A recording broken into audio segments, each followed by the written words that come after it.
নোনা ইলিশের এই রেসিপিটা যদি রান্না করেন তাহলে ভাত খেতে আর কিছুই লাগবে না। কিছুই লাগবে না মানে কিছুই লাগবে না, শুধু এই রেসিপিটা দিয়ে ভাত খেয়ে উঠে যেতে পারবেন। চুলায় একটি প্যান গরম বসিয়ে দিয়েছি, এতে তেল দিয়ে দিচ্ছি 1 কাপ পেঁয়াজ কুচি।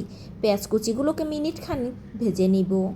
3টি দেশি রসুনের খোসাগুলো ছাড়িয়ে কোয়াগুলো বের করে নিয়েছি, সেগুলো এখানে অ্যাড করে দিচ্ছি। আবারও পেঁয়াজের সাথে রসুনের কোয়াগুলোকে মিনিট খানিক ভেজে নিব, এতে রসুনের কাঁচা স্মেলটা চলে যাবে। তবে আপনারা যদি এই রসুনের কোয়াগুলো পছন্দ না করেন তাহলে এই পর্যায়ে এটা বাদ দিতে পারেন। দিচ্ছি হাফ চা চামচ রসুন বাটা। যারা রসুনের কোষগুলো দিবেন না তারা এই পর্যায়ে 1 চা চামচ রসুন বাটা দিবেন। আবারও মিনিট খানিক ভেজে নিব যাতে বাটা রসুনের গন্ধটা চলে যায়। 2 চা চামচ মরিচ গুঁড়ো ও হাফ চা চামচের একটু কম হলুদ গুঁড়ো দিয়ে তেলের সাথে একটু ভাজা ভাজা করে নিব। আর এই রান্নায় এর থেকে বেশি মশলাপাতি দেওয়ার প্রয়োজন নেই। আচ্ছা, এখানে কিন্তু লবণ অ্যাড করবেন না। আর কেন অ্যাড করবেন না লাস্টে বলে দিচ্ছি। আর এইখানে ঝালটা আপনারা আপনাদের পছন্দ মতো একটু কমিয়ে বাড়িয়ে দিতে পারেন। ভিডিওর শুরুতে আমি যে নোনা ইলিশের পিসটা দেখিয়েছিলাম সেটা এরকম ছোট ছোট টুকরো করে কেটে ভালো করে ধুয়ে পানি ঝরিয়ে নিয়েছি। এখন পেঁয়াজের সাথে মাছগুলোকেও একটু ভাজা ভাজা করে নিব।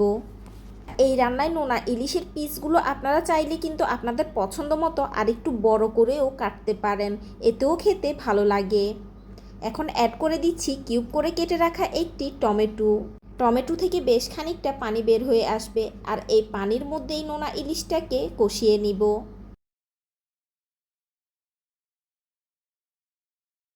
এখন আমি এর মধ্যে অ্যাড করে দিচ্ছি হাফ কাপের মতো পানি।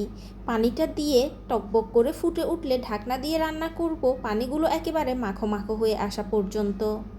দেখুন ঝোলগুলো প্রায় মাখো মাখো হয়ে এসেছে। এই পর্যায়ে ঢাকনা দেওয়ার আর প্রয়োজন নেই, একটু নেড়ে চেড়ে ঝোলগুলো আরও শুকিয়ে নিব। আপনারা যদি নোনা ইলিশটা গলিয়ে ফেলতে পছন্দ করেন তাহলে এই পর্যায়ে চামচ দিয়ে একটু ঘেটে দিতে পারেন, কিন্তু আমি আস্ত রাখবো।